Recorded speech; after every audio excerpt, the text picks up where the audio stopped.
After a week's stay in the settlement, I went back to Matagorda and went to work for Mr. Joseph Yeamans, a Baptist preacher. My work was farming and my wages part of the crop. Mr. Yeamans' farm was a 30-acre sand patch on the peninsula, about 40 miles above the settlement. Our aim was to raise a big crop of watermelons and sweet potatoes, but when I left, everything pointed to a big crop of grass burrs and very slim layout of garden truck. The old gentleman and I lived all alone in a little dilapidated shanty with a dirt floor. Our chuck consisted of black coffee, hardtack, and coon or possum meat. We had 3 good coon dogs, therefore had plenty of fresh meat, such as it was. There being plenty of Mavericks close at hand, and being tired of coon meat, I used to try and get the old man to let me butcher one now and then for a change, but he thought it was too wicked to kill cattle not our own. As some of you may not know what a Maverick is, I will try and explain.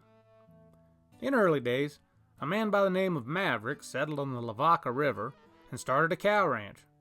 He, being a chicken-hearted old rooster, wouldn't brand nor earmark any of his cattle. All his neighbors branded theirs, therefore Mr. Maverick claimed everything that wore long ears.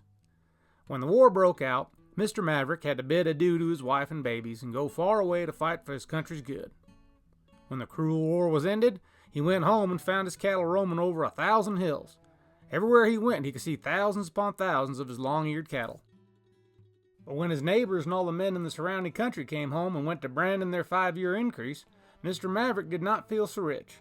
He made a terrible fuss about it, but it did no good, as in a very few years his cattle wore some enterprising man's brand, and he was left out in the cold.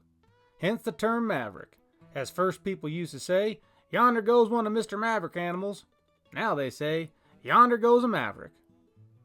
About the time we got our crops, sweet potatoes, melons, etc. in the ground, I swore off farming and skipped out for town, leaving Mr. Yeamans my share of the crop free gratis.